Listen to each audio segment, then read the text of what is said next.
پرانے زمانے کی بات ہے، کسی جگہ ایک گنجا آدمی رہتا تھا۔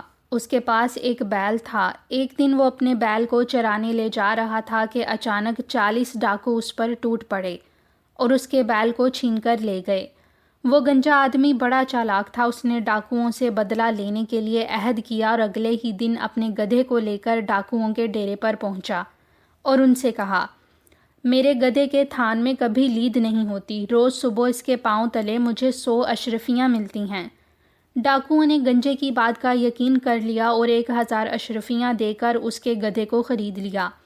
وہ اپنے سردار سے بہت ڈرتے تھے، چنانچہ اپنے سردار کی خوشامد کرنے کے لیے گدھے کو اس کے پاس لے گئے۔ گدھے کی خاصیت سن کر سردار بہت خوش ہوا اور وہ پورے 1 دن 1 رات گدھے کے پاس رہ کر اس کو چارہ کھلاتا رہا۔ وہ ساری رات جاگتا رہا، لیکن صبح ہونے کے قریب اچانک سو گیا۔ آنکھ کھلی تو اس نے دیکھا کہ وہ گدھا بھی ویسا ہی تھا جیسے دوسرے گدھے ہوتے ہیں۔ پھر بھی اس نے اپنی مایوسی کو چھپاتے ہوئے اپنے ساتھیوں سے کہا، آج صبح مجھے اس گدھے کے تھان میں سے 2000 اشرفیاں ملی ہیں۔ باقی ڈاکو بھی باری باری گدھے کی دیکھ بھال کرنے لگے۔ وہ اس کو اتنا کھلاتے جتنا وہ کھا سکتا تھا، لیکن ان کے ہاتھ کچھ نہ لگا۔ سب سمجھ گئے کہ گنجے نے ان کو چکما دیا ہے، چنانچہ انہوں نے گنجے کو مار ڈالنے کا ارادہ کیا۔ گنجا ڈاکوؤں کا ارادہ بھانپ گیا، لیکن وہ ذرا بھی خوفزدہ نہ ہوا۔ اس نے ایک بھیڑ ذبح کر کے اس کا خون اس کی آنت میں بھر لیا اور اس آنت کو اپنی بیوی کے گلے میں کپڑوں کے اندر لٹکا دیا۔ پھر اس نے بیوی سے کہا، میں تم سے جو بھی کرنے کو کہوں تم اس کے برعکس کام کرنا۔ میں تم کو تلوار سے ماروں گا اور تم مر جانا، پھر میں چھڑی سے ماروں گا تو تم زندہ ہو جانا اور دوبارہ اپنے کام کاج میں لگ جانا۔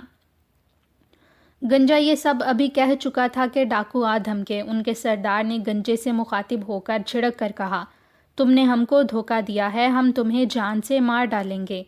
لیکن گنجے نے اس دھمکی کی ذرا بھی پرواہ نہ کی۔ یہی نہیں، اس نے ڈاکوؤں کا اس طرح استقبال کیا جیسے وہ عزیز مہمان ہوں، اور بیوی کو جلدی سے چولہے میں آگ جلانے کی ہدایت کی۔ بیوی نے فوراً آگ جلانے کی بجائے جو آگ جل رہی تھی اس کو بجھا دیا۔ گنجا آگ بگولا ہو گیا اور اپنے باپ سے ورثے میں ملی ہوئی تلوار اٹھا کر اپنی بیوی کی گردن پر وار کیا۔ خون کا فوارہ پھوٹ نکلا اور اس نے وہیں گر کر دم توڑ دیا۔ اس سے بھی گنجے کا غصہ ٹھنڈا نہ پڑا اور وہ بیوی کو چھڑی سے مارنے لگا۔ چھڑی کی کئی ضربیں کھا کر مری بیوی پھر سے زندہ ہو گئی اور اٹھ کر دوبارہ اپنے کام کاج میں لگ گئی۔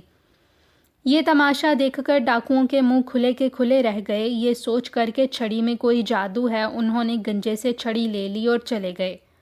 اپنے ڈیرے میں آ کر سب سے پہلا کام انہوں نے یہ کیا، اپنی بیویوں کو مار ڈالا اور پھر انہیں اس گنجے والی چھڑی سے مارنے لگے، لیکن ان میں کوئی بھی زندہ نہ ہوئی۔ ڈاکو سخت غصے کے عالم میں دوبارہ گنجے سے انتقام لینے کے لیے اس کے گھر کی طرف چل پڑے۔ ادھر گنجا ایک نئی چال چلنے کی تیاریاں کر رہا تھا۔ اس نے اپنی ماں سے کہا، آج ڈاکو پھر آئیں گے، میں ایک گڑھا کھودتا ہوں، اس میں آپ لوگ مجھے زندہ دفن کر دیجئے۔ گھر والوں نے گنجے کو زندہ دفن کر دیا اور اس کے کہنے پر انہوں نے قبر میں ایک سوراخ کر دیا۔ صبح ڈاکو آ دھمکے۔ گنجے کے گھر والوں نے بتایا کہ وہ تو رات ہی کو مر گیا تھا، ہم اس کو دفن کر آئے ہیں۔ ڈاکو اپنی آنکھوں سے دیکھ کر مطمئن ہونے کے لیے گنجے کی قبر پر گئے۔ گنجے کی قبر سے دھواں نکل رہا تھا۔ اس دھوئیں کو دیکھ کر ڈاکوؤں نے سوچا، معلوم ہوتا ہے گنجا اپنے کیے کا پورا خمیازہ بھگت رہا ہے۔ وہ خوش ہو کر زور شور سے آپس میں باتیں کرنے لگے۔ اتنی دیر میں اچانک قبر سے دھواں نکلنا بند ہو گیا۔ گنجا قبر کے اندر سے پسی ہوئی لال مرچ ان کی آنکھوں میں جھونکنے لگا۔ ارے معلوم ہوتا ہے کہ گنجا مرا نہیں ہے، ڈاکوؤں کے سردار نے کہا، اور اس نے اپنے آدمیوں کو قبر کھودنے کا حکم دیا۔ ڈاکوؤں نے ایسا ہی کیا۔ جوں ہی قبر کا منہ کھلا، گنجا اچھل کر باہر آیا اور بھاگ کھڑا ہوا۔ ڈاکو اس کے پیچھے دوڑے۔ انہوں نے اس کو پکڑ لیا اور ایک بورے میں بند کر کے دریا میں پھینک دینے کا فیصلہ کیا۔ وہ اسے بورے میں بند کر کے دریا کی طرف لیے جا رہے تھے کہ اچانک گھاس پر پھدکتی کچھ بٹیروں پر ان کی نظر پڑی۔ بس پھر کیا تھا، انہوں نے گنجے کے بورے کو زمین پر رکھ دیا اور بٹیروں کا پیچھا کرتے ہوئے کافی دور نکل گئے۔ اتنے میں اس جگہ سے جہاں گنجا بورے میں بند بیٹھا ہوا تھا، ایک سوداگر بازار میں خریدی ہوئی کچھ بھیڑوں کو ہانکتا ہوا گزرا۔ بورے کے سوراخ سے گنجے نے اس کو دیکھا تو فوراً ہی اچھل کر کہنے لگا، میں نہ خان بننا چاہتا ہوں نہ بیگ بننا چاہتا ہوں، یہ دیکھ کر سوداگر رک گیا اور بورے کے پاس آ کر پوچھا، تم کون ہو اور بورے میں کیوں بند ہو؟ میں ایک غریب آدمی ہوں، گنجے نے جواب دیا۔ لوگ مجھ کو خان بنانا چاہتے ہیں، میں نے صاف انکار کر دیا۔ اب وہ مجھ کو اس بورے میں بند کر کے لے جا رہے ہیں اور زبردستی خان بنانا چاہتے ہیں۔ اگر تم خان بننا نہیں چاہتے تو مت بنو، تمہارے بدلے میں خان بننے کو تیار ہوں، سوداگر نے کہا، اور اس نے بورے کا منہ کھول دیا۔ گنجا باہر آ گیا اور جلدی سے وہاں سے کھسک گیا، اپنے ساتھ وہ سوداگر کی بھیڑوں کو بھی ہانک کر لے گیا۔ پھر ڈاکو واپس آ گئے، ایک بھی بٹیر ان کے ہاتھ نہیں آئی تھی، اس سے وہ اور بھی آگ بگولا ہو رہے تھے۔ انہوں نے آ کر بورے کو اٹھا لیا اور آگے بڑھ گئے۔ بورے والا سوداگر بار بار چلا رہا تھا، میں خان بننا چاہتا ہوں، میں خان بننا چاہتا ہوں۔ ڈاکو یوں بھی غصے میں بھرے ہوئے تھے، سوداگر کا چلانا سن کر ان کا پارا اور بھی چڑھ گیا۔ انہوں نے اس کی خوب پٹائی کی اور لے جا کر دریا میں پھینک دیا۔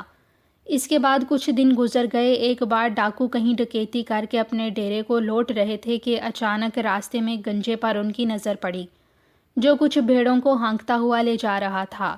ڈاکو ہکا بکا ہو کر رہ گئے اور گھبرا بھی گئے۔ انہوں نے گنجے سے کہا، ارے بھلے آدمی، ہم نے تو تم کو پھینک دیا تھا، تم یہ زندہ کیسے ہو گئے؟ اور یہ اتنی بھیڑیں تمہیں کہاں سے مل گئیں؟ گنجے نے جواب دیا، ارے بھائیو، کتنے نہ سمجھ ہو تم لوگ بھی۔ ارے تم لوگوں کو اتنا بھی خیال نہیں آیا کہ میرے ہاتھ میں کوئی ڈنڈا دے دیتے؟ میں بھیڑوں کے اس غلے کو کتنی مشکلوں سے دریا کی تہ میں سے ہانکتا ہوا لا رہا ہوں۔ یہ سن کر ڈاکو اچھل پڑے اور گنجے سے کہنے لگے، اچھا یہ بات ہے، تو آؤ پھر ہم کو دریا میں پھینک دو تاکہ بھیڑوں کے ایسے غلے ہمیں بھی مل جائیں۔ اچھی بات ہے، گنجے نے کہا، مگر تم لوگ ایک ایک لمبا ڈنڈا ہاتھ میں لے لو۔ ڈاکو فوراً دوڑتے ہوئے گئے اور کہیں سے ایک ایک ڈنڈا لے آئے۔ گنجے نے دریا کی ایک گہری سی جگہ کی طرف اشارہ کرتے ہوئے کہا، اب جاؤ، جا کر اس جگہ تم خود ہی کود جاؤ۔ ڈاکوؤں نے آپس میں طے کیا کہ ہم سب میں ہمارا سردار ہی سب سے زیادہ طاقتور ہے، سب سے پہلے وہی دریا میں کودے۔ اگر دریا زیادہ گہرا نہیں ہے اور دریا کی تہ میں کافی بھیڑیں موجود ہیں تو وہ ہم کو بلا لے۔ اس فیصلے کے بعد ڈاکوؤں کا سردار دریا میں کود پڑا۔ کودتے ہی وہ ڈوبنے لگا اور اپنے ہاتھ پانی سے نکال کر ہلانے لگا۔ ڈاکوؤں نے سمجھا کہ یہ ہم کو بلا رہا ہے، چنانچہ وہ بھی ایک ایک کر کے دریا میں کود پڑے۔ سب کے سب ڈوب گئے۔ گنجا نہ صرف یہ کہ ڈاکوؤں سے چھٹکارا پا گیا بلکہ ان کی ساری دولت کا مالک بھی بن گیا اور بہت ہی چین اور آرام سے زندگی بسر کرنے لگا۔